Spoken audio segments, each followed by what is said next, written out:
Olá, seja bem-vindo ao Resultado em Pauta. Esse é um podcast para nós discutirmos e avaliarmos assuntos de negócio, assuntos de turnaround de empresas, assuntos de gestão, assuntos de alto nível. Hoje e daqui para frente, todos os episódios nós teremos aqui grandes nomes de gestão de empresas, grandes empresários, grandes CEOs que estarão conosco aqui discutindo a respeito de gestão e a respeito de turnaround e fazendo empresas se alavancarem. Eu estou aqui hoje com um grupo muito especial. Esse é o episódio 0 do Resultado em Pauta, que tem um oferecimento do Grupo Optimize. O Grupo Optimize é um ecossistema de soluções para negócios, desde consultorias empresariais, assessoria de marketing, BPO contábil e financeiro, ou seja, um grupo onde a empresa chega e encontra todas as soluções. E eu estou hoje aqui, não só eu como sócio, mas também com os meus sócios, fazendo parte desse primeiro episódio do Resultado em Pauta. Eu tenho o prazer aqui de apresentar, vou começar aqui com o meu parceiro, amigo aí de mais de 20 anos, ele que é bastante conhecido, vocês vão daqui a pouco reconhecê-lo, mais de 30 anos de experiência, mais de 18 anos de experiência como CEO, hoje multiempresário e também conselheiro de muitas empresas. Então aqui, meu amigo Lázaro do Carmo. E aí, obrigado. Resultado em Pauta, meu irmão. Obrigado. Primeiro de muitos, Resultado em Pauta, para falar muito também de como o Optimizing resolve o problema das empresas. A ideia é trazer solução completa, né? Então, um prazer enorme estar aqui. Vamos tentar colocar aqui para vocês tudo aquilo que a gente faz e também discutir um pouco sobre como trazer soluções adequadas para cada tipo de negócio e para cada tamanho de negócio, não é isso? Show, exatamente. Vai ser ótima essa conversa. Eu queria aproveitar aqui também e apresentar nosso outro sócio aqui, que é um grande amigo também nessa jornada, Adolfo, que tem aí experiência larga aí como empresário, há mais de 20 anos empreendendo na área aí financeira, contábil, controladoria, tributária, um grande especialista aí na área tributária. Tem sido muito solicitado por todo esse tema da Reforma tributária. Reforma tributária. Olha aí. E então, um grande especialista que tem conversado muito sobre esse tema. Então, com vocês, Adolfo Ciríaco, o pai da Aurora. É o pai da Aurora. E aí, velho? Prazer, meu irmão. Pessoal, é um prazer imenso estar participando desse ecossistema em si que a Optimize né? Então, vai ser maravilhoso. Estou aqui com as melhores expectativas possíveis para esse movimento. Vai ser muito bom, muito bom. Tô animado. Vamos fazer um esquenta aqui da nossa conversa. Na verdade, é um bate-papo, não tem aqui papel de entrevistador entrevistado. Somos 3 gestores aqui, a gente vai conversar então sobre negócios. Eu queria começar um esquenta aqui da nossa conversa, do nosso papo, falando um pouquinho sobre alguns temas, né, mais relacionados a nós aqui, a nossa experiência, não a nós em si, mas a nossa experiência. E aí, começando contigo, Lázaro.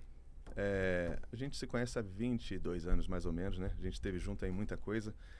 E eu pude estar contigo boa parte desse tempo, mas você acompanha sua trajetória como gestor, como diretor, como CEO, como conselheiro e como empresário, e agora, né, como sócios. Ao longo dessa tua trajetória, cada uma dessas posições, pelas empresas que você passou, quais foram as contribuições dessas posições para forjar quem o Lázaro é hoje? Então vamos lá, eu tenho um conceito do que forma um ser humano, do que forma um executivo, do que forma uma pessoa, e eu acho que vem bem antes disso. Eu acho que você é fruto, primeiro, da sua relação com as suas emoções. Depois que você é fruto das suas relações com suas emoções, com o seu autocontrole, com a sua consciência, você começa a ser fruto das suas ações diárias. Tudo aquilo que você faz na sua vida, que você exercita, você vai sendo fruto daquilo. Então você tem a informação, você estuda ela, ela vira conhecimento. A partir do momento que ela vira conhecimento, você exercita, você começa a se forjar. Então é óbvio que desde quando eu era propagandista lá com 23 anos de idade, aquilo ia me forjando. Eu comecei a desenvolver habilidades, por exemplo, em oratória, conversar com o médico, negociação, de até resiliência e humildade. Porque é uma posição, o cara tem que ser humilde, né? Porque, doutor, posso falar com o senhor? Doutor, posso falar com o senhor? Sem dúvida. Entendeu? Tem que ser humilde. Aí logo depois você sobe um degrau, aí tu começa a virar gestor, você tem que saber mover as pessoas. Tem que saber lidar com trajetórias das pessoas, aproveitar o melhor, relevar alguns pequenos lapsos, mas nunca a incompetência, porque cada um tem um incompetente que tolera. Então a jornada ela começa antes daí. Mas é óbvio que eu fui adquirindo, na medida que você vai galgando um degrau, você vai aprimorando sua parte técnica e estratégica. E cada uma delas contribuiu. A parte de execução, quando eu estou no nível mais baixo, a parte mais estratégica, quando você está no nível acima, e nunca você deixa de ser tático, né? Aquele negócio que a gente fala, eu não sou tático, eu não sou operacional. Mentira, você pode ser o presidente de empresa, que você tem que dar a ordem, fazer o send, mas você tem que fazer o follow-up. Então, o jogo a gente se ganha no tático, na execução, e todos nós temos que ser.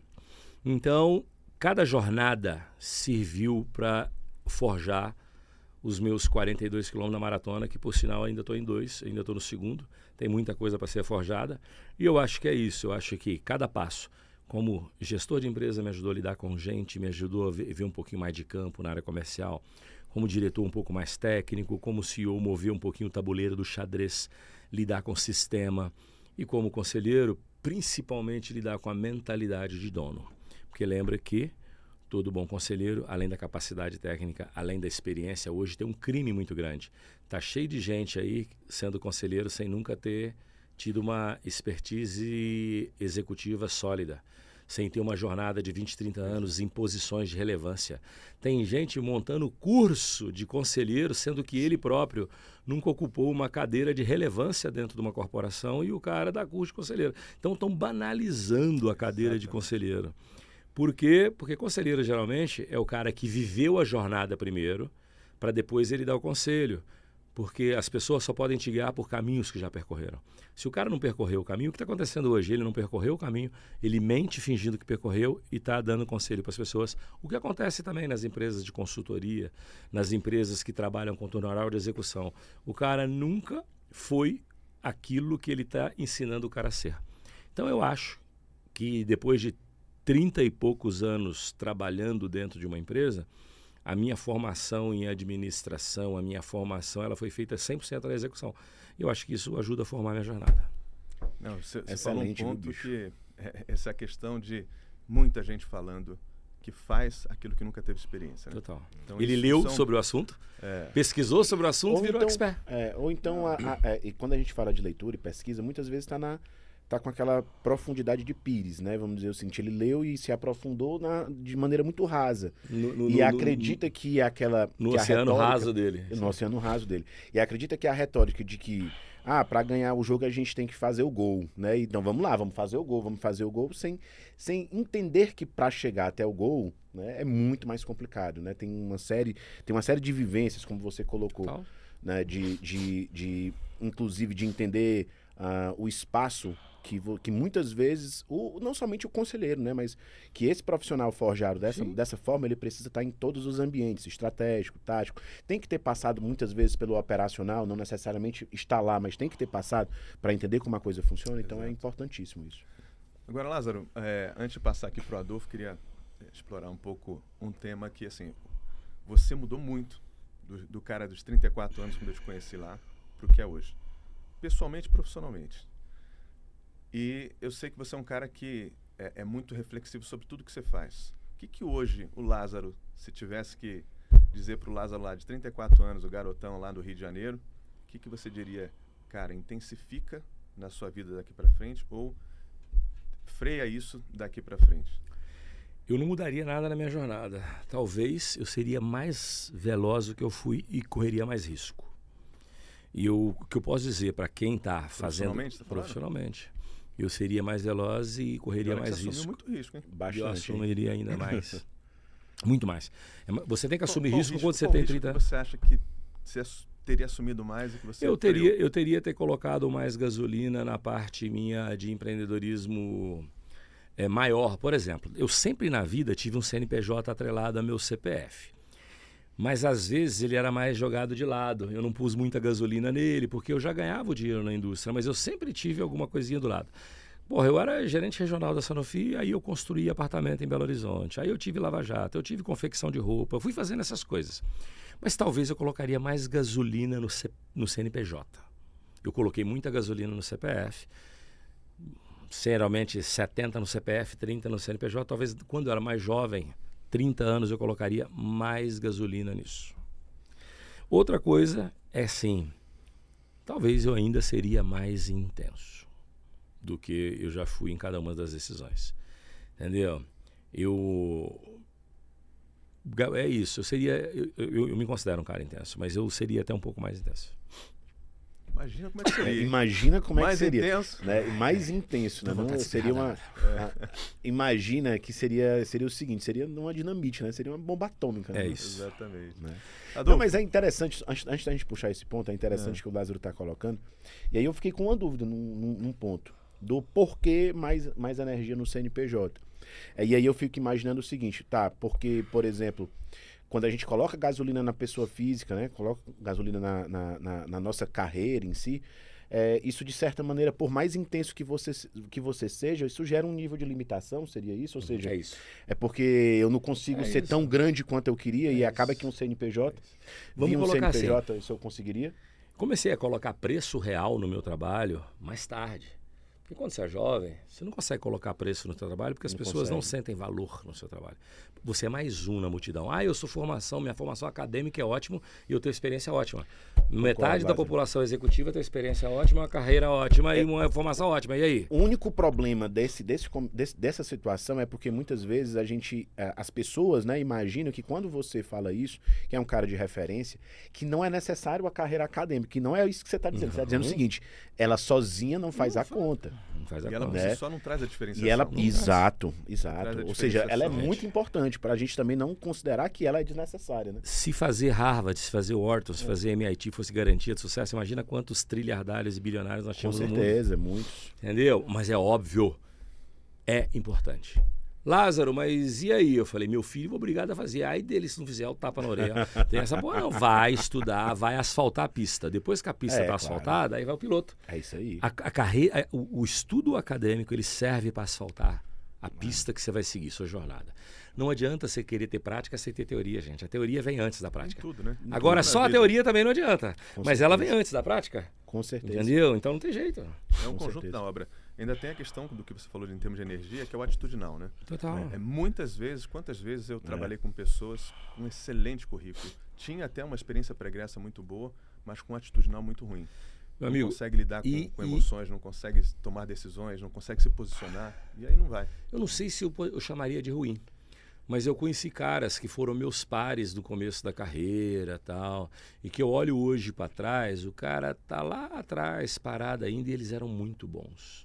Mas a grande responsabilidade Tem vários dele, exemplos, o negócio né? dele estava aqui, ó. É isso. Tava aqui dentro. Às Eu não vezes- sei se era mente fraca, eu não sei o que acontecia, mas está aqui, ó. O cara tinha qualificação teórica, o cara tinha qualificação técnica, o cara era um bom líder, ele era um bom negociador, ele tinha tudo para dar certo e a coisa não ia. Uma vez um desses caras, eu contratei ele para trazer para São Paulo para uma posição que ele nunca tinha ocupado, numa empresa americana. Eu tirei ele do Rio de Janeiro, trouxe ele para São Paulo. Cara, aí ele foi trabalhar comigo de novo. Eu falei, gente, cadê aquele cara que eu conheci lá atrás? Estava morto. O cara não tinha disposição, o cara não tinha ânimo, o cara procrastinava, o cara tudo era mais. Ai, não sei. E eu tinha conhecido esse cara na indústria farmacêutica, que trabalhou comigo anos atrás como par. Depois eu virei chefe, depois ele saiu de lá. E ele era um cara com sangue nos olhos brutal. Quando eu trouxe ele para essa multinacional, Ele diminuiu. era outro ser humano. Então, mas é isso que eu falo. Para mim, a formação e a experiência, ele é o traje social que você precisa acessar a festa. Dress isso aí code, mesmo. traje social. Isso aí, Boa. isso aí. Agora, Boa, lá dentro boa. da festa, meu amigo, é quem você vai ser, o que você vai dizer, o que você vai fazer, que Gostei vai... dessa metáfora. ditar Essa é o que você nova, vai viu, fazer. Lázaro? isso Do mesmo. Emerson, eu não conhecia essa metáfora, não. Gostei. É isso. Adolfo, falar um pouquinho agora Bora, aqui. vamos lá. Você que é um especialista aí na área tributária, controladoria. Nesse tema especificamente, qual foi o teu maior desafio em relação à parte tributária, planejamento tributário, ou a parte de controladoria em uma empresa que você ajudou a sair da queda ao lucro? Da queda ao lucro. Boa. Primeiro, antes de trazer o contexto da empresa, né, da experiência em si, porque nesses 20 anos aí de carreira, algumas situações severas eu já contribuí, né, com a melhoria delas, é entender o seguinte: eu não gosto muito de usar essas metáforas que meio que são clichês, mas tipo, a gente vive um manicômio tributário, a gente vive um manicômio legislativo. Não é nesse sentido. Eu quero dizer o seguinte: imagina que a gente está num país gigantesco, 27 estados, que tem onde falte água e tem onde inunde, vamos dizer desse jeito. Cada um com a sua realidade, né? Então, cada um com a sua realidade financeira e tal. Então, a gente tem um país extremamente complexo que era impossível a gente pensar em ter uma legislação que não fosse tão complexa quanto nosso país, nossa cultura, nosso povo, né? Então, a primeira dificuldade é exatamente essa, né? A gente conviver com esse ambiente. Porque muitas vezes o que se espera de um consultor tributário, um consultor contábil, é a garantia de uma segurança absoluta e plena, né? Ou seja, eu falei com o meu contador disse que sim. E eu dizia muito que era o seguinte, o contador é uma pessoa para quem muitas vezes o empresário quer achar a culpa. Então, quando dá certo, foi ele que fez, e muitas vezes quando dá errado, é culpa do contador. E eu gosto muito da mudança desse perfil de profissional nos últimos 20 anos, né? Quando eu entrei na carreira, a relação da sociedade com o profissional da área de contabilidade, da área de tributos, é completamente diferente da de hoje, né? Então, assim, o primeiro ponto, o maior desafio que eu digo é exatamente estar conectado com esse ambiente, né? Ou seja, num ambiente no qual a gente consiga não perder a linha, não perder o fio da meada, vamos dizer desse jeito, né? Então, é acompanhar a locomotiva, vamos dizer desse jeito. E aí eu tenho diversos casos. Eu vou trazer um que é muito interessante. Esse é muito interessante. Tem um dos negócios que são negócios geralmente que tem aplicação intensiva de caixa, ou seja, porque tem CAPEX muito alto, investem bastante em estrutura. Eles geralmente dependem muito de um bom planejamento tributário, né? Porque o tributo é parte, vamos dizer assim, é uma parte relevante do gasto da empresa e que leva boa parte do dinheiro para fora. E, consequentemente, quando eu falo de empresas que têm uma aplicação intensiva de caixa, geralmente são empresas que têm um resultado contábil muito alto. Então, que tem que ter uma excelente administração contábil e tributária para fazer com que esse lucro fiscal, vamos dizer desse jeito, ele fique dentro de um limite. E um deles é uma empresa de locação de equipamentos para construção civil, né? Então imagine que é locação de equipamentos de linha leve, aí você está falando desde um martelo rompedor, uma betoneira, uma plataforma elevatória, como você está falando, por exemplo, de grandes estruturas. Você está falando, por exemplo, de tratores, de guindastes, enfim. Esse foi um caso muito, muito, muito interessante de, em 2 anos, a empresa tem uma redução de 80% da carga tributária dela. Né? Então, imagina, 80%, tá? E assim, eu estou colocando 80% para ser bem cuidadoso, tá? Mas se eu quisesse falar 90% da carga, eu falaria 90% da carga. Mas não vou considerar 90%, não, vou considerar 80%. E como se faz isso? Com uma boa gestão tributária. O Lázaro, não é a primeira vez que o Lázaro vai aqui reforçar. Eu já assisti diversos podcasts do Lázaro e já estive em diversas reuniões com ele, já diversos momentos. Ele sempre coloca, tá com situação financeira complicada, como é que tá teu tributo? Primeira coisa que ele coloca, eu sempre vi ele colocando esse ponto. E por quê? Porque muitas vezes é um ralo que leva dinheiro muito facilmente, né? A administração tributária leva dinheiro muito facilmente, né? E aí tem um outro aspecto, né? Muitas vezes, esse empresário que está saindo do médio, né? Tá ali, na verdade, ele está na metade do médio empresário. Então, vamos dizer, o cara está faturando já 20 milhões ano, 30 milhões anos, 50 milhões anos, né? Esse cara, ele ainda não tem uma estrutura de controladoria contábil e tributária robusta que, de certo modo, leve ele a um planejamento tributário mais adequado. Ele também tem que entender que essa é a importância. Porque não é simplesmente uma mágica. Porque a internet está cheio disso, tá? Alguém vai bater na tua porta, ou então vai aparecer num rios para você. De promessas, né? Muitas, dizendo o seguinte, reduz o seu tributo em 60%. Tá, beleza. Mas se você, empresário, tá, não tiver uma rotina paranoica de controle dos seus gastos, de controle dos seus resultados, e aplicar uma metodologia de planejamento tributário, sem essa rotina paranoica de controle, o que vai muitas vezes acontecer é que esse planejamento vai te trazer mais risco, tá, do que benefícios. Então, exemplos, tá? Eu gosto muito de trazer esse, que foi um exemplo, de fato, legal, que gerou um resultado muito importante. Então, imagina... 90% de redução da carga. Imagina o impacto no caixa. Imagina no seguinte, né? Considere que a carga tributária média, né, de uma empresa de locação de equipamentos, a gente está falando ali na faixa dos 12%. Então, imagina que tu está falando de redução de 80%, 90%, é colocar 10% do faturamento dentro do caixa. 10 pontos de EBITDA ali. Essa empresa cresceu 400% em 2 anos. Tá? Uau. E um dos caminhos foi exatamente um bom planejamento tributário. Sensacional. Muito bom. Lázaro, a gente falou ainda há pouco do exemplo da tua trajetória nas fases da sua carreira. Mas trazendo isso agora para as empresas. É muito comum, a gente se depara com isso, né, aqui na Optimize, e é muito comum nós vermos que as fases do negócio, muitas vezes, não são despertadas para o empresário. Ele começa hoje em dia com negócios que se tornam exponenciais em termos de crescimento em curto intervalo de tempo. Isso cada vez tem sido mais frequente. Uma empresa que começa a faturar 10, 15, 20 milhões, ela tem um perfil.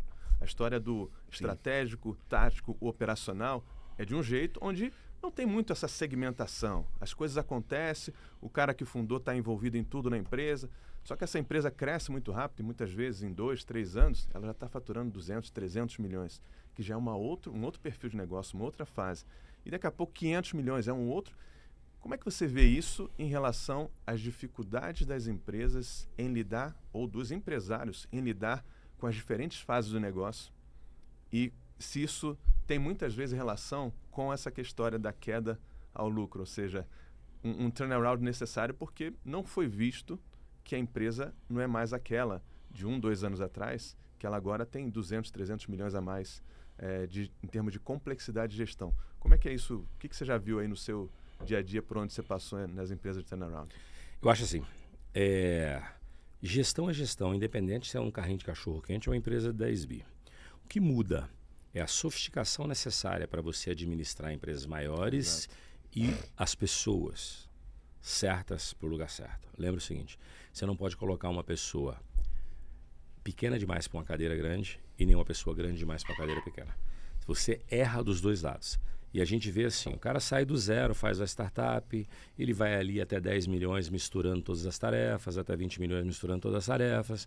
Aí, daí a pouco, você começa a ter um fluxo de movimento de dinheiro, 20 milhões. Todo o erro já não é mais questão de poucos mil reais, já começa a ser centenas de mil reais. Sim. Ou de 1 milhão de reais.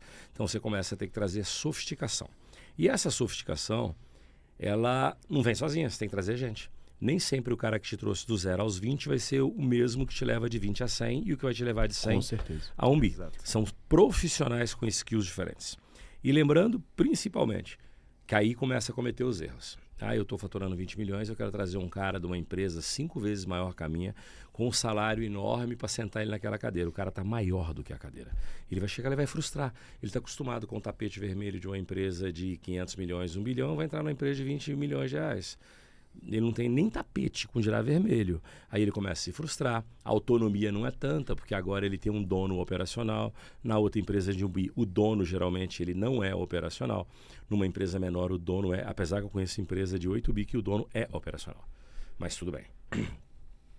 Então você começa a frustrar. Você escolheu gente, aí começa. Uma empresa, quando ela vai até eu falo que até 20, 30 milhões, você vai meio sem processo.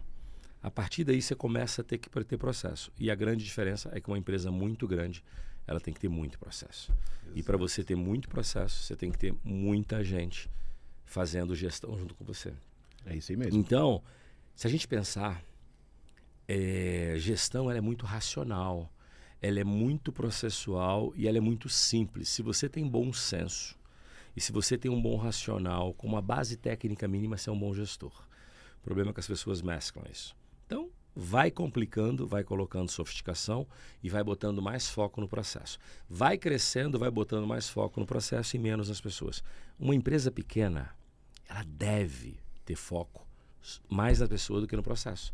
Porque você depende de uma execução tão grande, de uma velocidade muito grande. Base de BSC. Lázaro, você está dizendo que o processo diminui a velocidade? Diminui, aumenta a eficiência. Mas ele diminui. Então, uma empresa muito pequenininha, se você coloca muito processo nela, você tira o que ela tem de melhor, que é a agilidade. Cara, mas você não pode crescer no meio da bagunça depois. É isso aí. Você não pode ficar grande no meio da bagunça. Mas eu quero ser ágil. Querido, mas tu tá faturando 50, 100. Você tem que tomar cuidado com essa agilidade para não gerar prejuízo. Então, é um pouco disso que a gente vê no dia a dia. Você me fez a pergunta, né? E o que leva o cara para baixo? não prestar atenção nesses detalhes. Certeza. O arcabouço tributário, a miopia empresarial, o excesso de ego de dono, gente na cadeira errada. Limitação de controle. Sem controle. Sem controle. Entendeu? Gente na cadeira errada, para mais ou para menos. Né? Sistema de Para informação. mais ou para menos. Para tomar decisão, Ó, muitas vezes. Você tem uma empresa pequenininha, você junta 5 pessoas, você é ágil, você não precisa nem olhar para a informação que você sai fazendo a coisa acontecendo. Depois você tem que ter informação. Aí depois tem que ter processo. Então, é uma sequência lógica. O cara nasce empreendedor, depois ele vira empresário, depois ele vira um gestor. E é o caminho natural das coisas. Se você colocar um gestor para ser empreendedor, vai dar um tropeço. Se o cara, ninguém nasce um empresário pronto. Você nasce empreendedor. Empreendedor o quê? Ele é um fazedor de coisas. É um fazedor de coisas, isso mesmo. E que dá certo.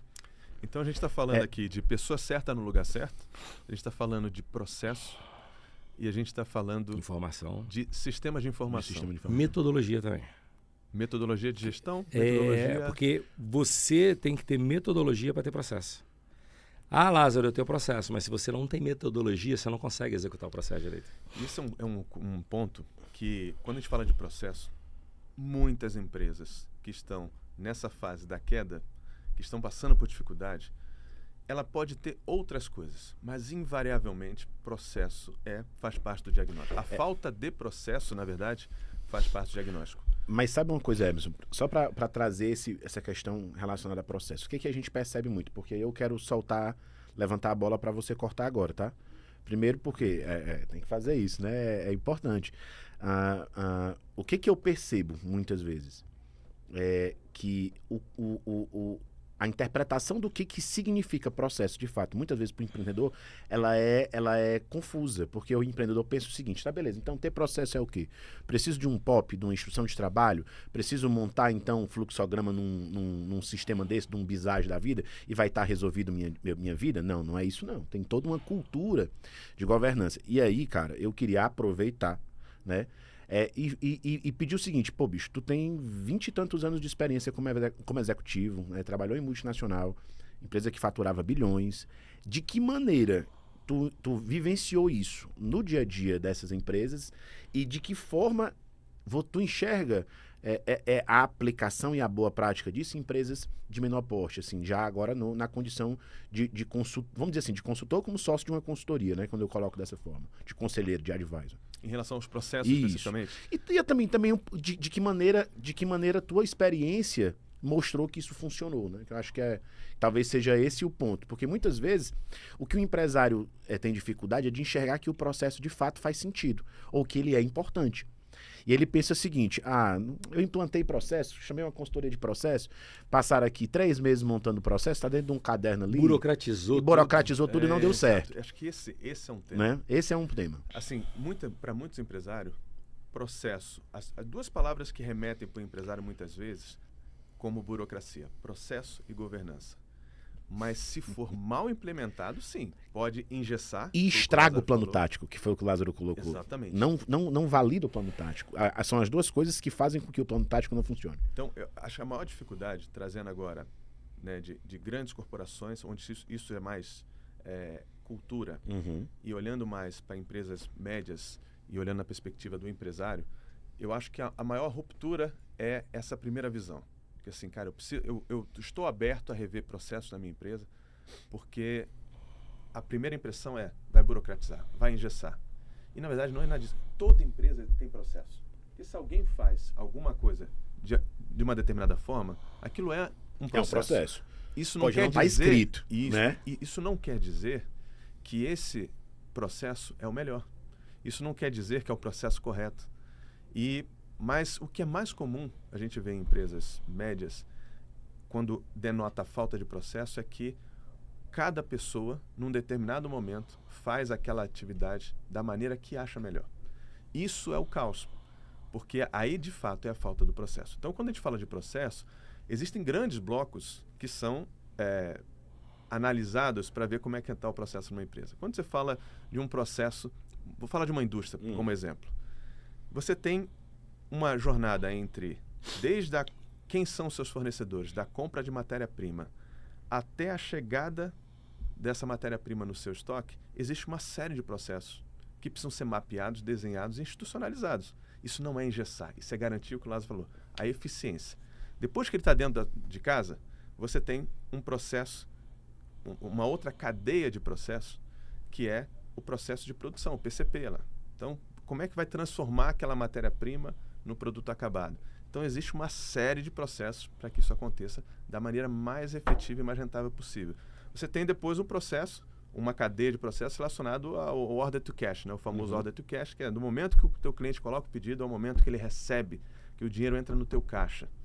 E aí, todo o mapeamento disso. Existe a conciliação financeira para gerar os números, os dados, tudo que a gente estava falando, para ter o DRE, para ter o caixa e tal, tudo isso. Então, tudo isso organiza a companhia e torna ela mais eficiente.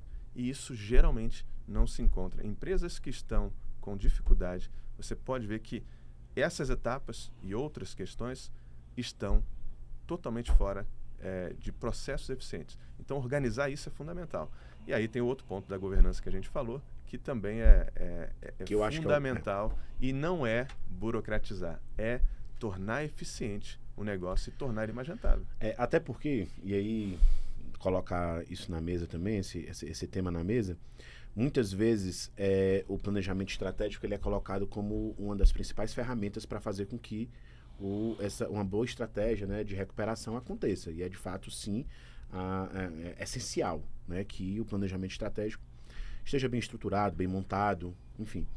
Mas o que muitas vezes também eu percebo é o empresário não tendo uma boa experiência com o planejamento estratégico, por mais bem feito que ele seja. Porque muitas vezes ele é um documento que também vai ficar dentro de uma gaveta ou dentro de um arquivo digital. E a gente já discutiu, né, em alguns momentos, nós três, sobre a importância do plano tático nesse momento. Tá, é muito comum a gente ver Big Four, a gente ver grandes empresas de consultoria se propondo a fazer planejamento estratégico, mas quando chega no tático, muitas vezes a turma corre. Exato. E por quê? E o que acontece? É porque não dá? É porque é difícil? É porque... Por que isso acontece? Vou deixar essa para o Lázaro. Lázaro recentemente teve esse tema aí em evento discutindo sobre planejamento estratégico e plano tático. E você falava desde lá de trás uma frase que para mim fica muito forte, que você diz assim, o problema do mundo não é o planejamento, o problema do mundo é a execução. Então, vou deixar essa bola para você, né? E duas coisas também, antes de entrar nesse passo, que eu vejo muito nas empresas. Já escutei empresário falar comigo assim, Lázaro, o meu problema é eu não tenho processo. E quando você entra dentro da empresa, os processos existem. Só que as pessoas nem olham para ele. Os processos estão lá. O cara tem um processo desenhadinho, só que ninguém executa por uma coisa. Às vezes o próprio líder não deixa executar, porque para você executar um processo, você tem que ter começo, meio e fim. O cara dá uma ordem diferente por dia. O time fica igual a barata tonta, a pessoa não consegue executar nada. Ela não consegue começar, executar e terminar uma estratégia, porque o líder muda a estratégia a cada minuto, o tempo inteiro. Então, nós como liderança temos que entender o seguinte, você pode mudar de ideia, mas se a estratégia for boa, você não pode mexer nela num certo período de tempo. Agora, se ela for errada, mude rápido. Mas você tem que ter certeza que ela está errada, né? E o grande problema é que as pessoas começam a fazer a carreira se afastando do tático, porque o tático operacional, na cabeça delas, ele é mal remunerado e querendo ser estratégicos. Só que uma estratégia sem execução, sem um bom plano tático, não é nada, é só uma boa ideia. Boa ideia todo mundo tem.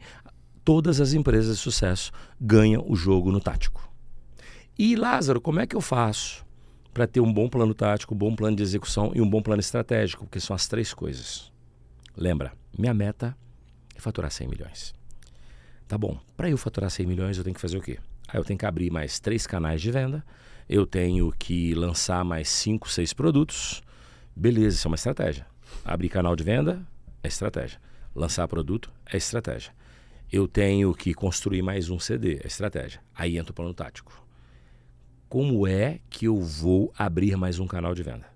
Eu vou contratar gente, eu vou visitar X clientes, eu vou fazer a lista dos meus prospects, eu vou chegar lá dentro, eu vou oferecer meu enxoval, paraná. Que sistema eu preciso? E como é que eu faço a minha execução? Tá bom, eu fui lá, abri o cliente. Quem é a pessoa que executou? Quantas vezes por semana ele vai visitar? Quantas vezes por semana ele vai fazer follow-up? De quanto tempo ele vai aferir se a venda está acontecendo ou não? Essa é a execução bem feita. Se você não tem execução nem o tático, a estratégia morre. Se você tem uma estratégia ruim, mas o plano de execução e o tático é bom, você tem um resultado médio. Você pode ter uma ideia média. se ela for muito bem implementada, ela dá um resultado bom. Então, a gente passa por isso. Eu vejo todos os dias uma confusão no conceito do que é estratégia, do que é tático, do que é operacional. Eu vejo uma ilusão idiota do dono achar que ele nunca pode ser tático. E ser tático não quer dizer... O dono realmente ele tem que ser... demérito, né? Vamos lá, o dono ele tem que ser menos operacional. Menos operacional. Porque o operacional é que executa. O tático, às vezes, é conferir o que foi executado. Garantir a execução. Garantir a execução. Então, eu acho que todo dono tem que ter 20, 30% de tático. Ele tem que ter mais 50% de estratégico. E Lázaro, e o que é os outros 20%? É mover as pessoas.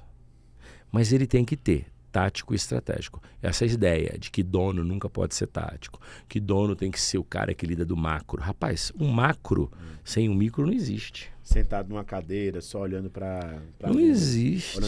Tem um ponto também a respeito de planejamento estratégico que, pensando no empresário, geralmente existe também aquela coisa de que assim, não, isso aí é coisa para multinacionais, isso é coisa para... E assim, não existe isso. Planejamento estratégico, por mais que o nome estratégico remeta a esse ponto que o Lázaro está falando, ele parte de alguns princípios básicos. Qualquer empresa precisa ter uma ambição. Onde é que eu quero chegar? No exemplo do Lázaro, você falou, quero faturar 100 milhões. Qual é a ambição da tua empresa? Né? Isso é a meta. Tem gente que fala assim, eu escutei assim, mas... a minha estratégia é faturar 100 milhões. Fala, gente, sua estratégia não é faturar 100 milhões. Você é sua meta, sua ambição, você quer chegar. Sua estratégia não é essa. Exato. Então, é tão simples quanto isso. Eu defino minha ambição, agora eu preciso saber qual é a minha situação, onde eu estou hoje, quão distante eu estou dessa ambição, que é o diagnóstico. Você olha para fora, olha para o mercado, você olha para dentro, para a sua empresa, você identifica o que é bom da sua empresa que tem que potencializar, o que está ruim que precisa ser consertado e o que o mercado te oferece de possibilidades, o que a concorrência está fazendo. Isso no nível que você consegue fazer. Então, eu falo assim, não, mas eu não tenho ainda orçamento para comprar informações de mercado. Cara, informação de mercado. De casa. Você tem um time de vendas, ele está na rua, ele consegue olhar como é que está a precificação dos seus concorrentes, o que eles estão atuando, o que eles estão fazendo. Isso é informação. O diagnóstico, no nível que você consegue fazer, tem que ser feito. Uma vez que está feito o diagnóstico, cara, eu já identifiquei o que está ruim que eu preciso melhorar, já identifiquei o que meu concorrente está fazendo, eu sei qual é a minha ambição, eu sei que agora eu vou montar o plano. E aí é o que o Lázaro falou. Uma vez que o plano está montado, definiu quem é que vai fazer o quê. Saiu lá X iniciativas para executar, que é o plano tático, é o que o Lázaro falou. Uma vez que o plano tático está pronto, cabe ao líder garantir que a execução disso esteja acontecendo. E o líder é de toda a cadeia, até do presidente. Exatamente. O CEO, ele é responsável para fazer as coisas acontecerem. Lázaro, qual a missão do CEO? Aí tem um monte de filosofia, né? É a pessoa que fica ali, meu maestro. Porra nenhuma. O CEO tem que garantir a execução das tarefas diárias da empresa através de gente. Ele não vai garantir sozinho. As coisas têm que acontecer dentro da empresa. É a principal missão do CEO. O plano tático operacional não é a missão dele? E nem que ele mova outros tabuleiros no xadrez para fazer isso. Outra coisa que eu vou importar, qualquer um que está assistindo a gente agora vai contratar o Adolfo, o Emerson, o Lázaro fazer planejamento estratégico para você, não contrate. Eu não faço planejamento estratégico para ninguém. Eu te dou suporte para você fazer o seu. Se o seu time não monta o planejamento estratégico dele, ele não vai ser comprometido com aquilo. A ideia não foi dele. A gente está aqui para dar suporte, direção e capacidade de conhecimento técnico para fazer as coisas. Mas quem faz é o time. Outro erro e grande. Lázaro chegou, resolveu todos os meus problemas. Eu não sou santo, não faço milagre e não tenho essa competência. Apesar do nome. Só o nome. Você não é santo. Só o nome, zero santidade. Zero santidade e menos milagre ainda, entendeu? Até porque eu não acredito no milagre, eu acredito no esforço, entendeu? Então, é isso. Eu acho que a gente tem que... O cara que está precisando de ajuda, vou contratar a McKinsey, porque a McKinsey é referência em planejamento estratégico no mundo.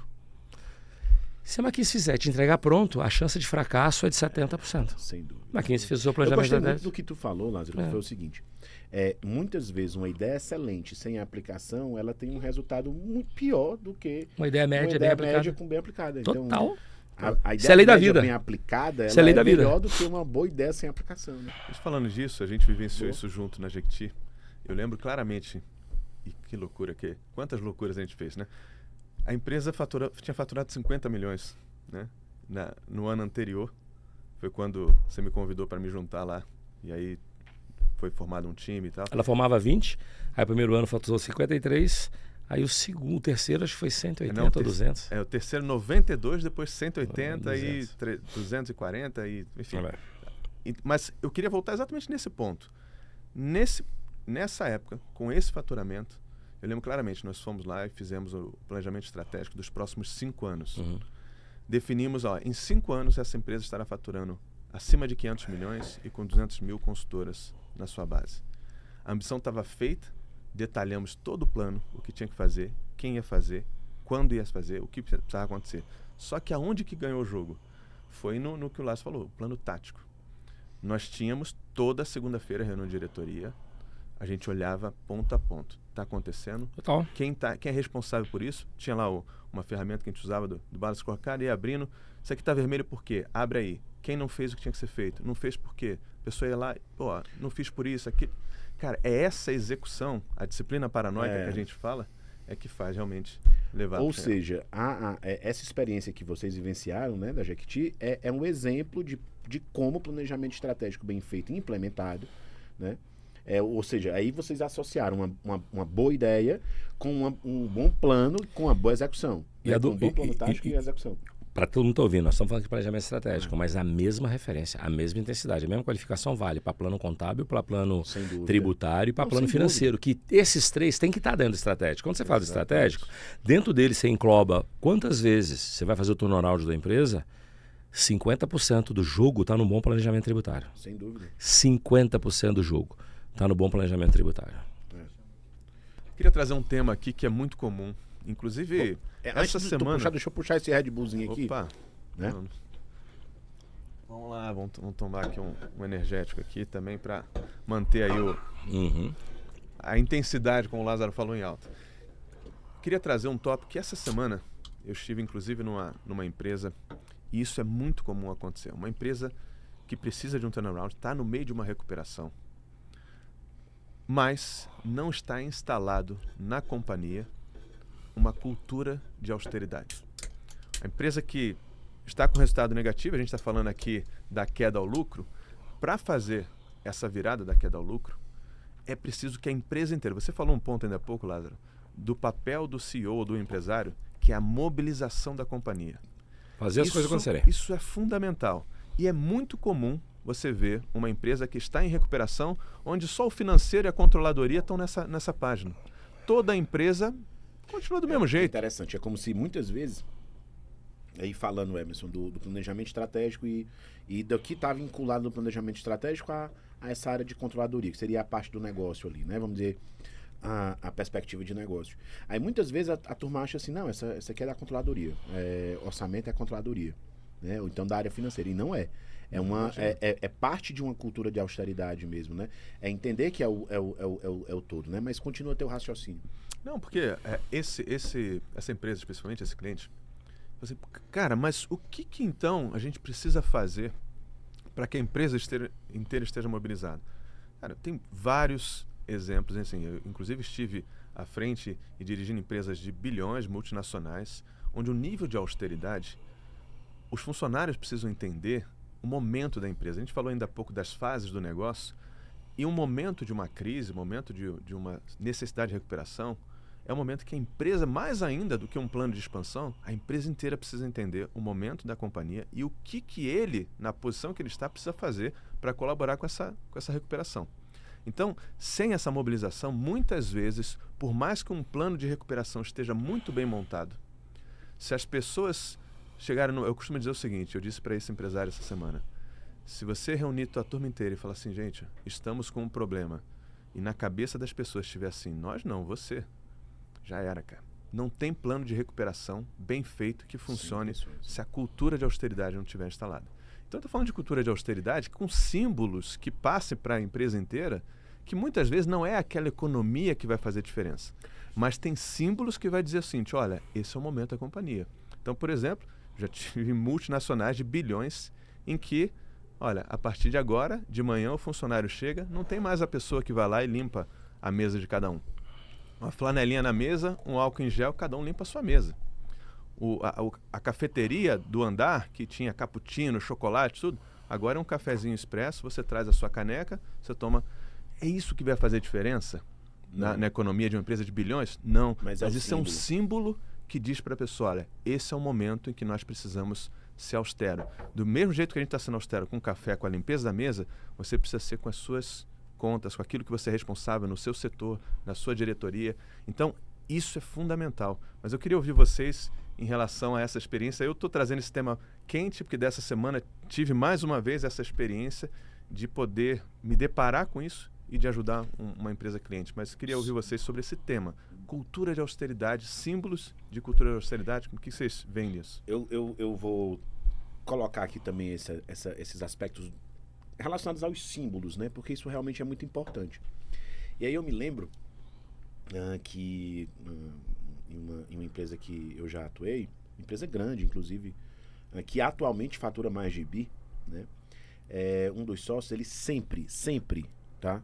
Ele, no momento que sai da sala de reunião, ele fazia questão dele mesmo pagar todas as luzes, de organizar o que estava em cima da mesa, e de dizer o seguinte, de maneira não, vamos dizer assim, não verbal, mas de maneira, vamos dizer assim, de postura, o quanto isso, por mais simples que seja, é importante para a gente. Ou seja, o cuidado com gastar somente o que é necessário ser gasto, com o que é necessário gastar, né? Então, assim, e muitas vezes isso a gente não está vendo, a gente não enxerga. Por quê?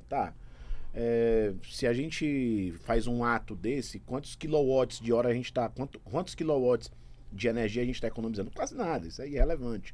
É como você falou, é muito mais pelo símbolo, é muito mais pelo mindset, né? Pelo mindset, exatamente isso. E isso associado a uma boa gestão de controladoria, ou seja, que você tenha termômetros adequados, por exemplo, com que frequência esse empresário que está numa situação de recuperação, de turnaround, ele está analisando o caixa dele de maneira efetiva, né? Ou seja, de que maneira ele está analisando o fluxo de caixa. Está sentando no caixa, né? A chave do cofre está com ele. Exato, ele está analisando o fluxo de caixa dele recorrentemente, ele está analisando a DRE dele recorrentemente, ele está preocupado em saber por que no mês passado ele gastou menos ou mais do que nesse mês, ele montou o orçamento dele.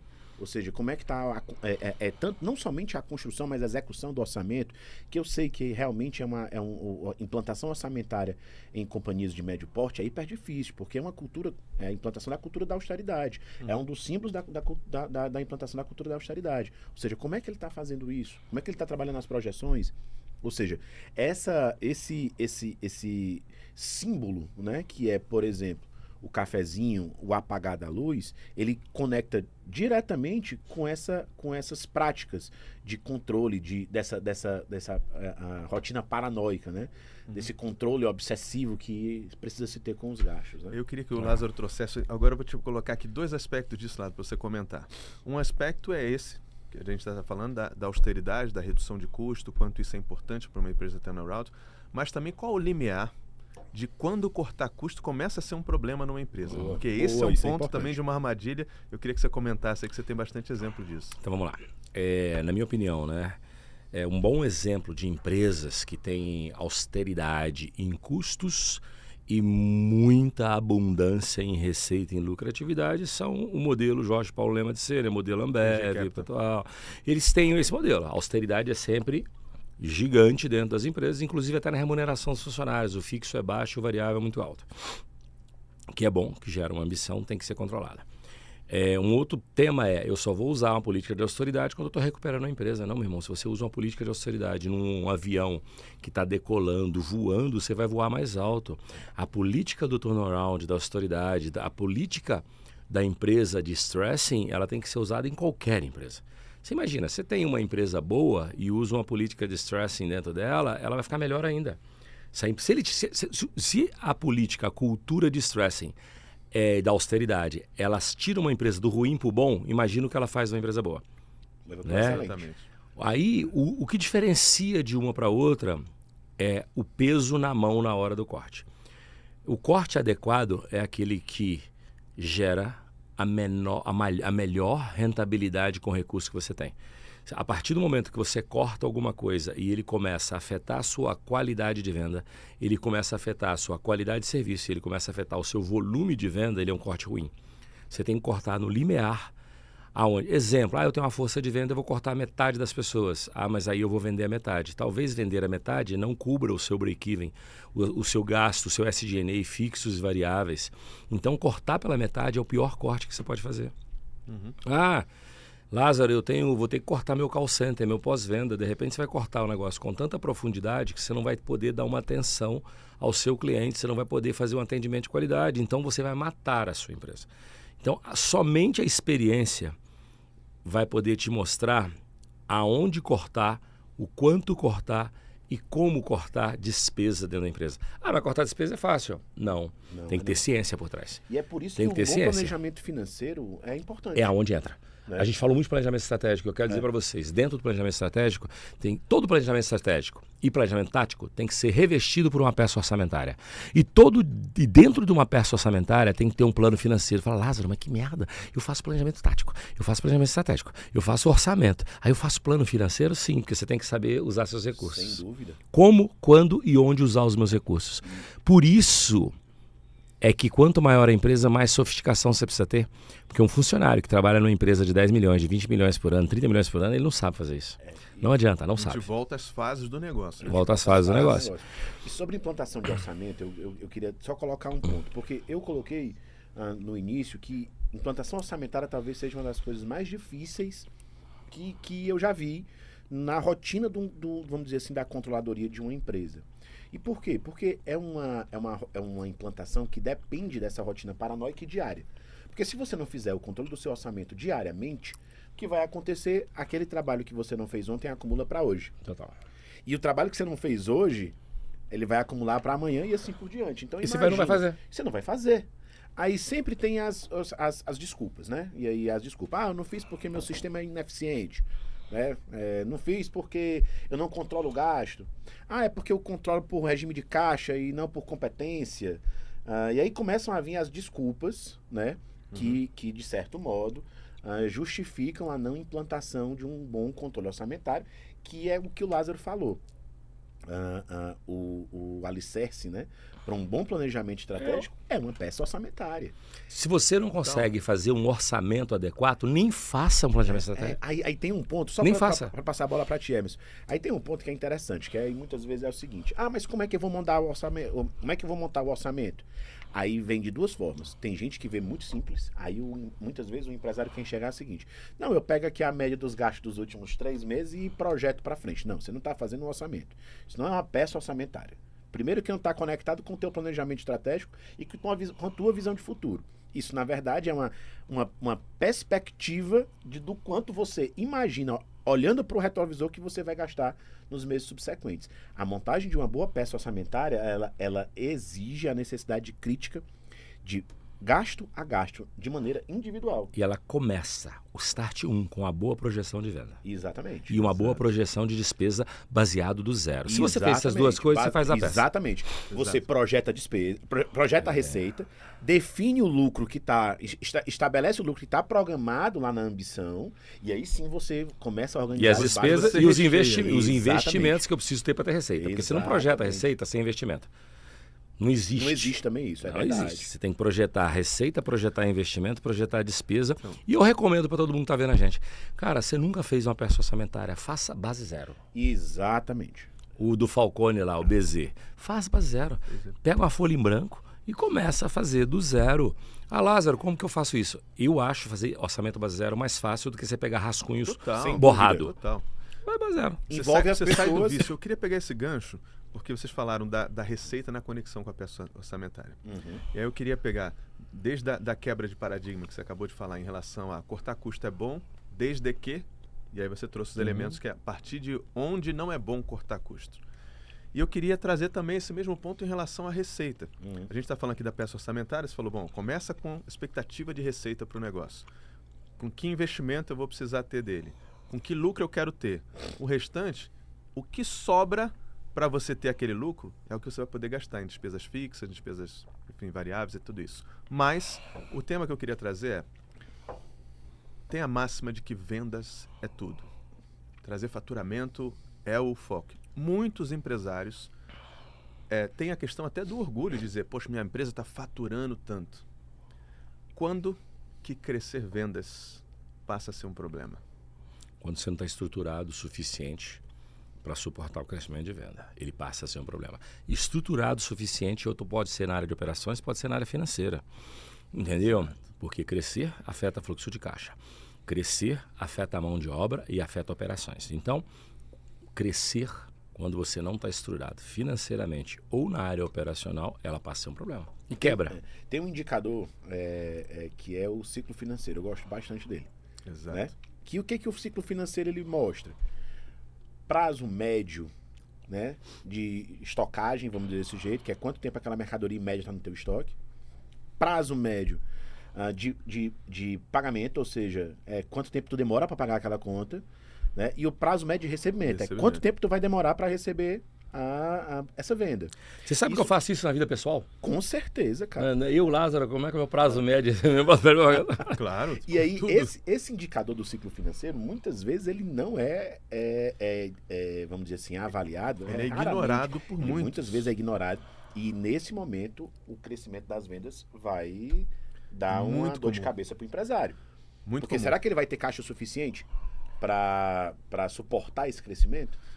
Me vem à mente agora que pelo menos 2 clientes que a causa do plano de turnaround agora foi fluxo de caixa. Fluxo de caixa por causa do Associado, sucesso de vendas. Sucesso de vendas. Cresceu tanto as vendas, não olhando para esse ciclo de caixa tão alongado, que aí, não tendo caixa livre disponível para conseguir, começa a se endividar, começa a buscar dinheiro e dívida para capital de giro, e aí começa a embolar, mas a receita está indo muito bem, os clientes estão crescendo a operação, a empresa está faturando cada vez mais. Faturamento não quer dizer saúde do negócio. Se o ciclo de caixa for alongado e você não tem caixa suficiente para bancar esse crescimento, não cresça. É melhor você crescer de maneira mais paulatina e saudável, porque o que quebra uma empresa ou o sucesso dela não está no faturamento ou na falta dele, está no caixa. Faltou caixa, não tem dinheiro para pagar as contas, meu amigo. Ali o bicho pega. E a maioria das empresas, aliás, todas as empresas que estão com necessidade de turnaround, o problema do caixa é avassalador. E alguns começando com a receita. Até porque muitas vezes o problema o problema econômico, quando a empresa tem um negócio que não está dando o lucro adequado, ele só vai ser percebido quando o caixa estiver ruim. E a Adolf pode acontecer da empresa ter um resultado econômico positivo, negativo e ter caixa? Claro que pode, né? Claro que pode acontecer. O revés também. O revés também. Eu vi gente com o EBITDA positivo e a LL não está lá, está sem caixa por causa de investimento, por causa de retirada, por causa de coisa. Exatamente. E aí, muitas vezes, o caixa, ele é o termômetro, né? Então, assim, muitas vezes o caixa é o termômetro que o empresário utiliza. Quando vai perceber é porque está sem dinheiro. E aí já acabou usando os reinvestimentos, né? E reinvestimento não. Acabou utilizando os financiamentos que estão disponíveis no mercado. Aqueles que ele não avaliou prazo, que ele não avaliou taxa, ele avaliou o que estava mais rápido. Eu costumo falar que a única maneira que a empresa está boa de caixa e ruim do resultado econômico é quando ele capta sem necessidade. É isso aí. É a única. Só que aí você tem a falsa ilusão que você tá bom porque você fez boas captações, você fez uma série de coisas e aí fez venda de um ativo. Mas está com caixa tranquilo e você vai consumindo ele. Aí você vai consumindo. A captação precisa captar bem, né? Dinheiro barato e de longo prazo. E não é incomum acontecer essa confusão do que é uma captação, né? Lembra o seguinte, o financeiro é o futuro do econômico. Então, você tem alguma coisa no financeiro bem, o seu econômico tem que ter ido bem lá atrás. Se o econômico está indo mal e o financeiro está bem, porque você vendeu um ativo, você fez uma captação, você está com caixa sobrando, é a única viável. Agora, se o meu econômico está bem e a minha financeira ainda não, é uma questão de tempo, desde que você não tire o dinheiro para você. Outra coisa, importantíssima para quem está fazendo turnaround ou para quem está em voo de cruzeiro na empresa. Você não usa capital de giro para fazer investimento. Ou tu usa caixa livre, ou tu pega dinheiro em banco. Investimento, você não pega o capital de giro para girar a empresa e fala, vou construir uma nova fábrica. Não, eu vou comprar uma fazenda para mim, eu vou comprar uma casa, eu vou comprar um carro, eu vou abrir uma nova filial. Você não faz isso com o seu capital de giro, você faz isso com caixa livre. Você não usa fluxo de caixa para investir em ativo, você usa caixa livre. Independente do tamanho da companhia, pode ser pequenininha, pode ser grande. Isso é importantíssimo, porque o que muitas vezes acontece usa-se caixa, capital de giro para se investir, se capta por conta de necessidade de caixa o que está mais fácil, o que está mais acessível, e vamos dizer assim, é hiper comum bater na porta do empresário aquilo que está mais acessível e, consequentemente, o que está mais acessível, muito provavelmente é o mais caro, tá? Porque não tem vínculo com uma garantia, vamos dizer assim, interessante para o banco, tem um prazo curto, e aí pegou lá um dinheiro que, além de estar caro, está num prazo inadequado, e aí não percebe que exatamente investiu utilizando o capital de giro ou então um financiamento de curtíssimo prazo. Então, mas vou te dizer uma coisa, que não tem outra forma. O pior dinheiro captado é o dinheiro de emergência. Sem dúvida. E você só precisa de dinheiro de emergência porque você não teve planejamento financeiro. Até porque dificilmente se uma você coisa faz boa bate na tua porta. Se você faz planejamento financeiro, você não precisa de dinheiro emergencial. Emergencial é para quem tem um diretor financeiro, um CFO, um gerente financeiro que não sabe fazer planejamento financeiro. Boa. Se você faz... Verdade. Você não precisa de pegar dinheiro rápido. Se você, a não ser que você fez alguma merda. Queria aproveitar o gancho aqui, a gente está falando da queda ao lucro. A gente passou então aqui por conversas, nós falamos de processo e governança, falamos de disciplina paranoica em relação à austeridade. Tem muito a ver a quando você ataca o SG&A, né, o bloco de despesas da companhia. A gente falou aqui sobre como gerir o econômico e o financeiro, tem muito a ver com como olhar para o caixa, né, e para o resultado operacional, como é que estão as retiradas, como é que está a despesa financeira, como pegar dinheiro barato e a longo prazo no mercado, como sendo ideal, não pegar emergencial.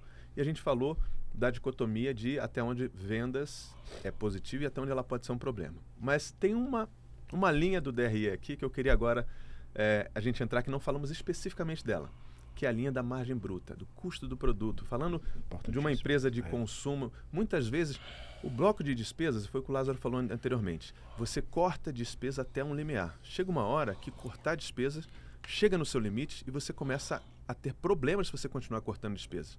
Então você precisa ver se todas as linhas do seu DRE, e aí a margem bruta, geralmente numa empresa de consumo, você tem aí, enfim, CMVs de 30%, 40%, às vezes 50% do teu resultado está ali. Então, eu queria agora a gente dar uma lupa nesse tema. A gente nunca conversou isso no escritório, hein, Emerson? E tu? Opa! No escritório e em clientes, né? É a primeira que a gente olha, né? A primeira linha que a gente Com olha, né? certeza. Mas deixa eu escutar o Cara, chefe. eu penso assim, chefe. Cara, eu penso assim, quando você olha um DRE, ele é um eletrocardiograma do ser humano. Ali que eu vejo os sinais. É verdade, viu, Lázaro? Entendeu? Ali é os sinais. Qual é a diferença? Primeiro você tem a venda bruta, né? Aí você tirou o desconto e o imposto de primeira linha, porque você tem imposto lá embaixo também. Você tem imposto da primeira linha. Tem gente que fala assim, a minha linha de imposto DRE é uma só. Não, você tem imposto de primeira linha. Você tem desconto do imposto de primeira linha. Quais são aí esses? você Só sobrou... pra colocar ICMS, Isso. PiscoFins ou ISS se for empresa de serviço. Mas considera Exatamente. isso. Então, você tirou o imposto de primeira linha, você tirou o desconto. Sobrou o que ali? A margem líquida. Margem líquida. Entrando debaixo da margem líquida... Da receita líquida, receita líquida, né? Receita líquida, Isso. Você está na receita líquida, que é a margem 1. Você está na receita líquida. O que eu gosto... Que eu gosto não, que o padrão do DRE contábil é assim, entra ali logo seguinte o custo da mercadoria vendida. Exatamente. Ou o custo do serviço vendido. Mas eu estou em empresa de serviço. Existe custo do serviço vendido? Claro. Com certeza. Mas eu não vendo nada tangível, não interessa. Quantas horas você precisa fazer o serviço? Aquele é o custo do serviço vendido. Então você tem que colocar ali. Aí a segunda linha é o CMV. Quando você olha o CMV e você tem uma distorção no longo do tempo, você começa a querer ter, você é obrigado a entender. O que distorce esse CMV? Desconto, bonificação, custo, comprou mal, o mix de venda, mas vamos falar que seja um produto único. Eu só vendo esse celular. Desconto, bonificado, custo da minha pergadoria e avaria. Que se danificou, aí no final das contas eu vou ter que jogar lá para a PDD. No final do ano vai afetar meu CMV, porque eu tenho que jogar lá. Mas no mês a mês geralmente você nem afeta, mas tudo bem. Mas vai afetar no final do ano. Da forma regra contábil, né, meu contador? Eu sou obrigado, sou obrigado a pegar tudo que foi avaria, danificado, perda e jogar no custo do CMV. No mês a mês a gente não faz isso. Não faz. Tem gente que não faz nem no ano, tem gente que enrola, que a poderia não ficar ruim. Entendeu? Então assim, resumo da ópera. Chegou no CMV, aí o que o Lázaro pensa? CMV, puta, tá variando no ano ou ele tá fora do padrão que deveria? Aí você abre ali, por isso que ele é um eletrocardiograma, aí você abre e vai fazer a investigação, Emerson. E você vai descobrir Puta, meu diretor comercial tá usando toda a margem, tá dando produto, tá dando bonificado, tá afetando meu CMV. Meu comprador tá comprando mal. Puta, aí a venda... Aí vamos lá. De acordo com o diagnóstico, você vai tomar uma ação. Né?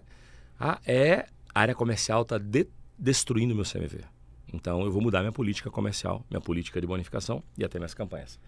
O quão permissivo a sua política está sendo também, né? Porque às vezes não. só ajustar a política. Minha política comercial tá ótima, tá tudo ótimo. Então, foi em compras. Foi em compras, vamos ter que renegociar com todos os Traz fornecedores. fornecedor para cá. Vamos né? Então, vamos lá. A gente está nessa primeira margem. Já viu quantidade de trabalho que tem só nessa linha? Nossa. É disso que a gente está falando sobre o diagnóstico, né? Isso qualquer empresa consegue fazer. Não precisa ser uma empresa de bilhões para fazer o que o Lázaro está comentando. Não. Você consegue. Carrinho de cachorro-quente, meu irmão. Exatamente. Quanto custou meu pão, por quanto que eu estou Faz toda a vendendo, diferença. quanto custa minha salsicha, meu molho, por quanto que eu estou vendendo. O problema é que as pessoas não fazem ou não têm experiência. Agora, eu vejo muito cara técnico, cara com 15, 20 anos de experiência, olhando para um DRE como se fosse um número estático. E, legal, ó, Você não está vendo que aconteceu isso, não? Rapaz, é mesmo, hein? E aí? E muitas vezes essa linha da margem bruta ali do CMV é olhada dessa maneira, com desprezo, dizer, isso aqui já é parte do problema. Nunca. E até, você já falou de tributos ainda há pouco, Adolfo, tributos e CMV, ou seja, até ali a margem bruta, muitas vezes fala assim, isso aqui é o que é. Agora não tem como mexer, vou olhar para a despesa. E esquece que um planejamento tributário pode sim otimizar a linha dos impostos e todo esse trabalho que o Lázaro está falando, otimizar o custo de produto e melhorar a margem bruta, o que vai fazer com que não precise reduzir tanta despesa. Você me lembrou do negócio que eu estava esquecendo. O que forma o seu custo da mercadoria vendida? É matéria-prima, conversão de matéria-prima para produto acabado, mais imposto de entrada. O imposto de entrada tem que estar. Então, no DRE eu tenho o imposto de saída lá em cima, eu tenho o imposto de entrada e depois eu tenho o imposto sobre lucro. Exatamente. Na peça aumentada. Lázaro, mano, não está escrito CMV imposto lá dentro. Não, mas ele está embutido. Está embutido. No meu custo. E aí é onde está a importância, de novo. O IPI está embutido lá dentro, certo? O IPI é cobrado em cima do valor de venda. Mas geralmente o ICMS-ST está lá dentro. Exato. Né? O ICMS-ST está lá dentro. Mas só para fazer um gancho com o que o Lázaro colocou, do quão importante é essa rotina paranoica da peça financeira. Porque muitas vezes o que frustra, né, um planejamento estratégico são essas situações, essa análise de DRE que muitas vezes fica limitada. Né? E aí eu vou puxar também aqui um outro ponto, que é o seguinte. Muitas vezes quando a gente olha a margem, aí a gente chega a uma determinada conclusão. Eu realmente estou com uma boa política de desconto, porque às vezes pode acontecer isso. Estou com uma boa política de desconto, que o mercado absorve. Eu já negociei com os meus fornecedores e eu estou inclusive, compatível com meus concorrentes. A margem de mercado é aquela que eu pratico, eu não estou conseguindo ainda ver lucro. Aí é a hora da gente equalizar a receita. Como vender mais. Porque aí não é simplesmente cortando despesa que você vai resolver esse problema. Você tem que diluir as despesas. Aí você vai ter que diluir a despesa aumentando suas vendas. Só completando, cada negócio tem seu ponto de equilíbrio. Exato. E você tem que tentar descobrir qual é o seu ponto de equilíbrio. Tem empresa que o ponto de equilíbrio é 50 mil, 100 mil, 1 milhão, 20 milhões, 30 milhões. Tem empresa que fala assim, eu tenho que vender 10 milhões para dar 0 a 0.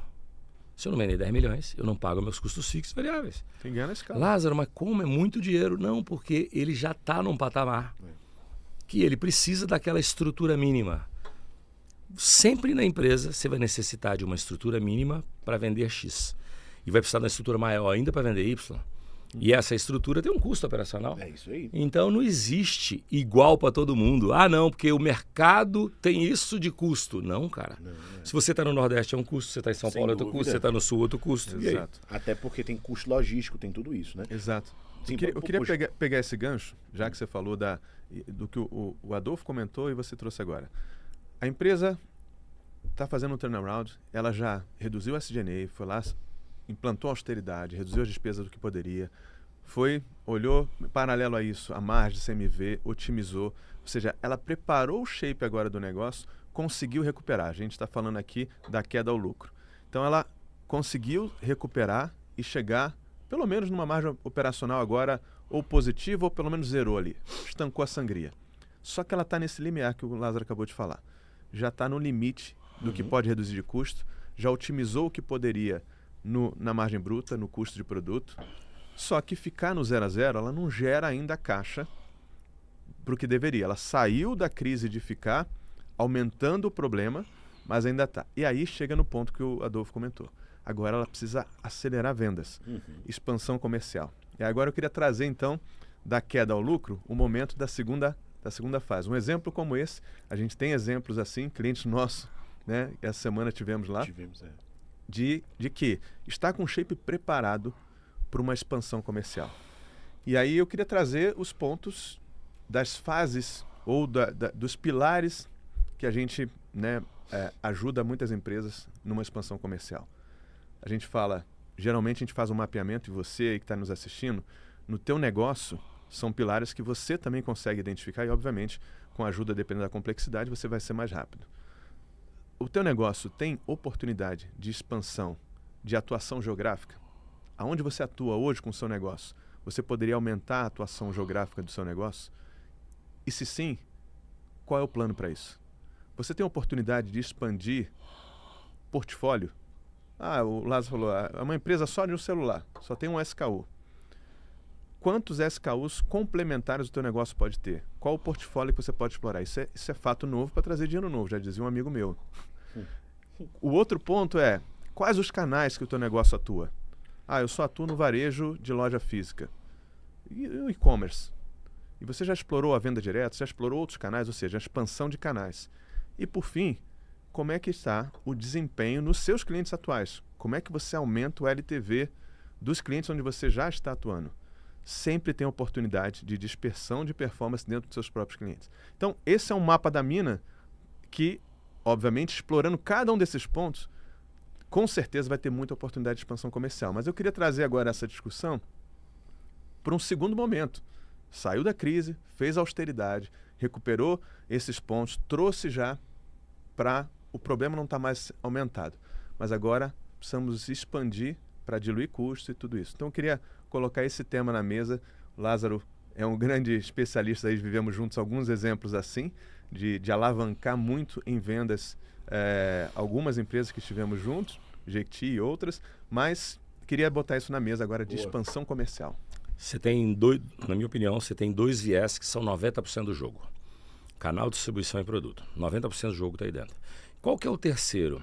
É o interno, que é, eu tenho o mesmo canal de distribuição, eu tenho o mesmo produto, mas qual a oportunidade que eu tenho de vender mais para os mesmos clientes? Esse compra os 210. Fora desses três, é um pouco difícil você criar. Canal de distribuição é geográfico e local. Então, canal de distribuição é canal de distribuição. O que eu vou usar para entrar em algum lugar? Inclusive exportação. Tudo. Distribuir. Pronto. O outro é produto. Vai fazer mais, hein, rapaz? Pode ser criativo lá no inferno que tu não vai conseguir achar mais. E aí eu falo assim, cara, mas eu bati no topo do canal de distribuição, eu bati no topo do produto. Então o que eu faço para gerar sell-out no meu cliente para eu vender mais para o mesmo? Vamos supor que eu sou líder absoluto de mercado. Eu já vendo para todos os clientes possíveis. E eu já tenho um portfólio completo. Se eu lançar mais portfólio, eu vou inchar. Eu vou ter que fazer gestão. Então, qual que é a plano? Aí, quando a empresa chega nesse estágio, que pasme, você pode achar que isso é utópico. Não, tem empresa que está nesse estágio. Aí o que ela tem que fazer? Ela tem que gerar sell-out no consumidor final. Ela tem que trabalhar para gerar sell-out no consumidor final, porque o crescimento dele agora só depende do crescimento do terceiro. Mas é óbvio que é o sonho de todo mundo chegar nesse nível. Entendeu? 95% não está nesse nível. Então você vai fazer o quê? Eu vou pulverizar a minha distribuição no mesmo canal em canais diferentes, que é a distribuição. Eu vou aumentar, eu sou varejo, eu vou aumentar o máximo que eu posso dentro do varejo tradicional. Eu trabalho com representante, o máximo que eu posso com representante. Aí eu atingi uma cobertura máxima. Aí eu vou para franquia agora. O máximo que eu posso franquia. São canais. E é um universo brutal que você tem que fazer. Depois disso, né? E depois disso não, ao mesmo tempo você vai conjugando com o portfólio. Chega uma hora que a única opção, que é o pedacinho menor, né? É fazer com que o cara venda mais para eu vender mais para ele. Tirando isso, você conhece algum outro canal, alguma outra opção mais completa? Na verdade, eu vou chegar até o seguinte. O que, em outras palavras, eu entendi que você está colocando. Se você não está num ambiente no qual você já atinge 100% dos clientes possíveis, Exato. né? Significa dizer que você tem oportunidades Oportunidade em tá na canais de mesa. distribuição Basta de produto. explorar. E eu escuto gente isso aí. eu escuto gente que atingiu 10% dos clientes possíveis e tá falando em gerar sellout na ponta. Rapaz, você gera sellout na ponta, legal pra caceta. Você tá ajudando o cara, o cara tá importante, gerando ajudando. valor Só pro que você cliente quer e tal. velocidade, você tem que pulverizar, irmão. A pulverização traz muito mais velocidade do que trabalhar a cabeça do consumidor para ele consumir mais. O conceito básico de market share, de ganho de mercado, é esse. Primeiro você ganha penetração, É. depois você aumenta o ticket médio nos clientes que você já conquistou. É isso aí. E não o contrário, né? Não, ao contrário. Eu já tive cara que falou comigo assim, não, o meu objetivo agora é fazer com que o meu cliente compre mais. Eu falei, mas quantos clientes você tem? Eu tenho 1000. Quantos existe no Brasil? 50 mil. Um cliente nosso essa Vender semana... mais para mais pessoas, né? E não vender mais para aquelas menos É. ainda. Vai chegar o Vai momento chegar de a hora. fazer. Vai chegar. Terça-feira, eu estava numa empresa, cliente nosso, que é bem o exemplo que você está comentando.